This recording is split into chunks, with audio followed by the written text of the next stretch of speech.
In this video, we're going to solve multi-step equations, including those with the distributive property. First, let's review the goal of solving these equations, which is to find the value for the variable that makes the equation true. Some of our equations will have several steps, so it's important to know where to start. You always want to distribute first. Then check to see if you can combine any like terms that are on the same side of the equation. And then last, you'll isolate the variable by using your inverse operations. A couple of reminders: you always want to check your signs, your positives and negatives, and keep your equation balanced. What you do to one side, you always have to do to the other. Here are some reminders for the distributive property. If you're distributing, circle the entire term that's being distributed, so that means including the sign that's in front of it, and pay attention to your integer rules. So let's just simplify a couple of expressions first. Here we need to distribute the outside term of 7 to each term inside parentheses. 7 times 5x is 35x, and 7 times positive 3 is 21. So this would simplify to 35x plus 21. Over here, you're distributing a negative value, so circle the negative sign with it.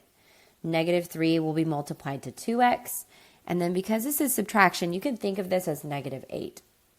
Negative 3 times 2x is negative 6x. Negative 3 times negative 8 is positive 24. So you can see it's just important to pay attention to those signs. Circle the term you're distributing. So let's actually solve this equation. 2 times x minus 6 equals 44. We are going to first distribute the 2 to each of these terms. So we have 2x, 2 times negative 6 is minus 12, or negative 12, equals 44. Let's remove the constant term. Instead of subtracting 12, let's cancel it with the inverse of adding 12. So now we have on the left 2x is equal to 56.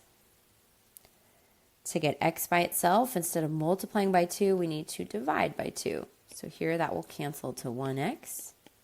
And 56 divided by 2 equals 28. Now let's check this one. Let's plug our solution back in for x to make sure that we are correct. I'm going to switch colors. So if we plug in 28, we're seeing is 2 times 28 minus 6 actually equal to 44. Well, let's follow order of operations. In the parentheses, 28 minus 6 is 22. And then now we can multiply 2 times 22, and 44 equals 44, which is true. So we know that we are correct. X equals 28. Now pause the video and try the example on the right. Negative 4 times negative 6x plus 3 equals 12. So we need to distribute negative 4. So when we multiply, we get 24x. And think of this as negative 4 times positive 3, which is negative 12. Now we need to add 12 to both sides. So we will be left with 24x is equal to 24. And now instead of multiplying, let's do the inverse and divide both sides by 24. So this cancels to 1, and we have x is equal to 1. Let's check this again. So we're going to plug in 1 for x and see if we are correct. So I'm going to copy down the original equation, but I'm going to put in my 1 for x. And let's simplify what's in the parentheses. So we have negative 4 times negative 6 times 1. So negative 6 times 1 is just negative 6. Now negative 6 plus 3 is negative 3. And I can multiply negative 4 times negative 3, which is positive 12.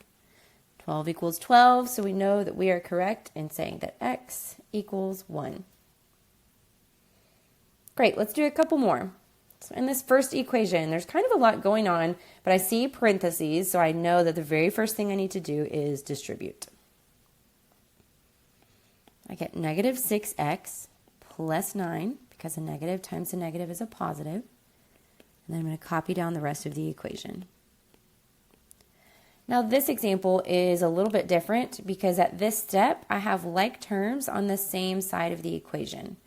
When I'm combining like terms, look at the sign that's in front of it. So negative 6x combined with positive 10x gives me 4x. Now I'm going to copy down the rest of the equation and solve. So the next step is to subtract 9 from both sides, which will cancel here, and 4x is equal to 30. Now we need to divide both sides by 4. So we have x equals, and we can write this a couple of different ways. We know 30 over 4 could simplify to 15 over 2, and we could leave it as a fraction. Or if we actually divide this, we would get 7 and 5/10 as a decimal. Okay, feel free to pause and try the example on the right. So here I see that we need to distribute again first. So I'm going to circle this positive 1/5 and distribute it to both terms inside. I'm actually going to copy down the 12 because I'm not doing anything with that yet. And here 1/5 times 10 is 2. So this gives me 2x. And 1/5 times 5 is just 1. If you'll notice again, over here on the left, we have like terms, and this time it's just my constants. Those can be combined, so 12 plus 1 is really 13 over here. And copy down the rest of the equation. Now let's get rid of this constant term by subtracting 13. So we have 2x equals 46. Last step is to divide both sides by 2. So we know that x equals 23. All right, let's look at a couple of word problems. This tells us that the area of the rectangle shown is 9 square inches. Set up and solve an equation to find the value of x. So let's write down what we know about area first, which is that the area of a rectangle is found by multiplying base times the height. Okay, so I know, let's call 3 our base. So 3 times the height of 1/9 x minus 2, I'm just copying this dimension, that should equal my area, which they gave us in the problem, of 9 square inches. So let's solve. Let's first distribute this 3. We'll come over here. 3 times 1/9 is just going to give us 3/9, but let's simplify that fraction to 1/3. So I'm going to write this 1/3 x. 3 times, think of this as a -2, would give me -6. And copy down the rest. Now let's do inverse here and add 6 to both sides. So we are left with 1/3 x is equal to 15. 1/3 is being multiplied by x, so we need to divide by 1/3. When we divide by a fraction, that's the same as multiplying by its reciprocal. So again, just switching the numerator and denominator. So the reciprocal of 1/3 is 3 over 1, or just the whole number 3. So x is equal to 15 times 3, which is 45. And one more. Feel free to pause and try this one yourself. 4 friends each purchased a hat for $12.50 and 2 equally priced t-shirts from a souvenir shop. If the 4 friends spent a total of $190, what was the price of each t-shirt?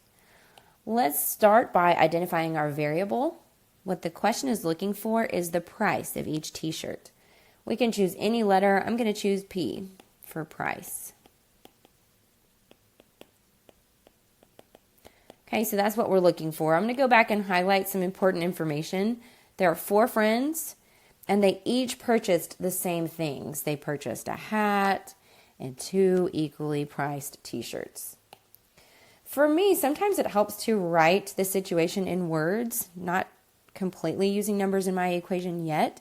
So I'm going to show that there are 4 friends, and each of them made the same purchase. I'm going to put that in parentheses. Altogether, their total, okay, their 4 purchases totaled, I'll go ahead and put $190. So now we need to figure out how to represent their purchases.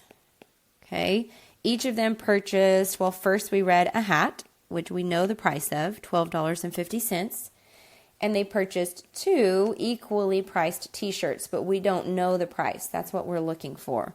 So I'm going to show that with 2p. I did addition because that's adding to their price.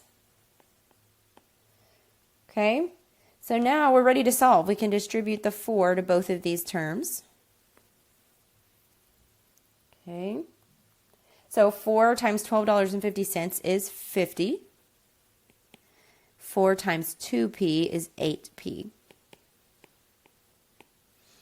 Let's start getting p by itself by subtracting 50 from both sides.